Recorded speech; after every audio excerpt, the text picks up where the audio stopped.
Okay, the claim that I'll be refuting today is that the negative aspects of building a dam outweighs the advantages. And the secondary claims that were used to support this were that dams damage the surrounding area, 2, dams change the route of water flow, and 3, building of dams are expensive. So to the first claim, which is that dams damage the surrounding area, we were given an example of the Three Gorges Dam, which is when a dam actually was defective and flooded an area in China, and people were forced to actually, the people were forced to leave. And her claim was that that these dams caused damage to the habitat and caused the relocation of people, and that flooding causes damage to agriculture.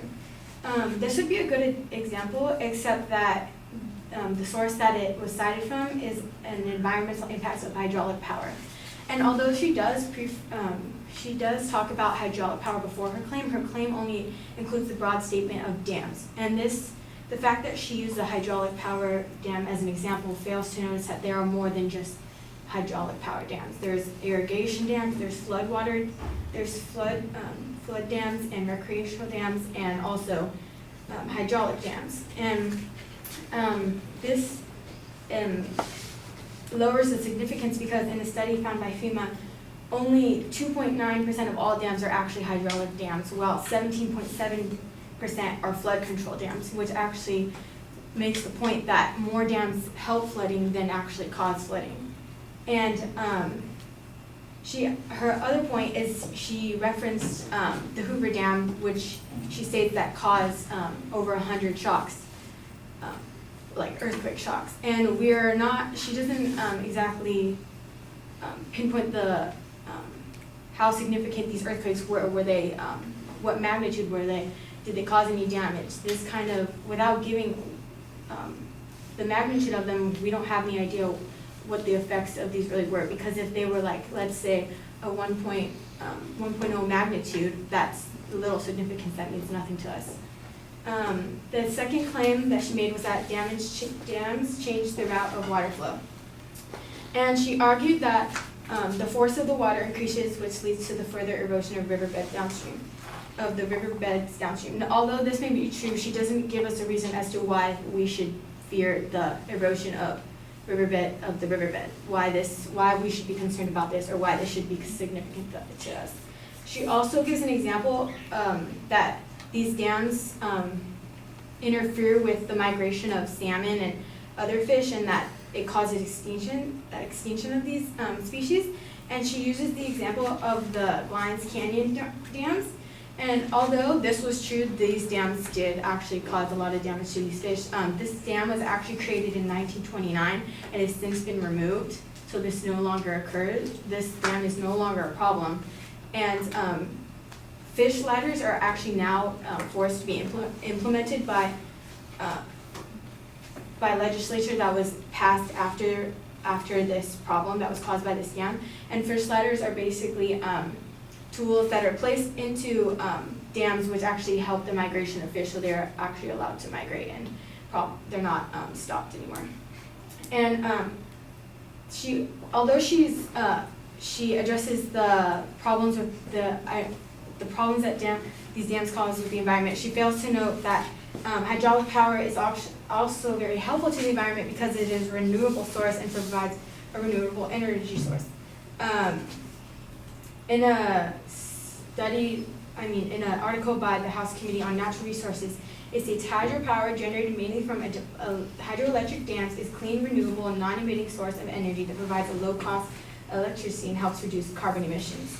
So these dams, although they may have some environmental impacts, she failed to acknowledge that they also help, and there's a reason that they're being implemented.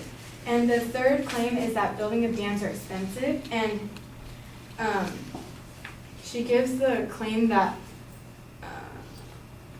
these dams have to be operated for years to be profitable. And she makes this claim, but she doesn't back it up with any information. We're not given any statistics on how much these dams cost, or how long it takes to make this profit, or how many years exactly. And she fails to mention that although these hydroelectric powers may be costly, that they actually can save money in the long run. In an article by Planet Save, it states that when evaluating cost factors, hydropower shows the lowest levelized cost of electricity across all major fossil fuel and renewable energy sources. In addition, it actually costs less than energy efficiency options, according to a recent study from Navigate Consulting and American Council on Renewable Energy. So, so basically, these, although they do cost a lot of money, they actually can seem to be save a lot of money also. And even if we do assume that, without the proper evidence to back it up, that dams take years to these dams take years to be profitable, she never exactly gives an exact time as to how long, but these dams are actually made to last 50 to 100 years, as in an article by renewablesfirst.com. And so even if it takes 4 or 5 or 10 years to be profitable, these dams are meant to last a long time. So that's 10 years of trying to make profit, and then the rest of those years making profit and being efficient. Okay. And that's it.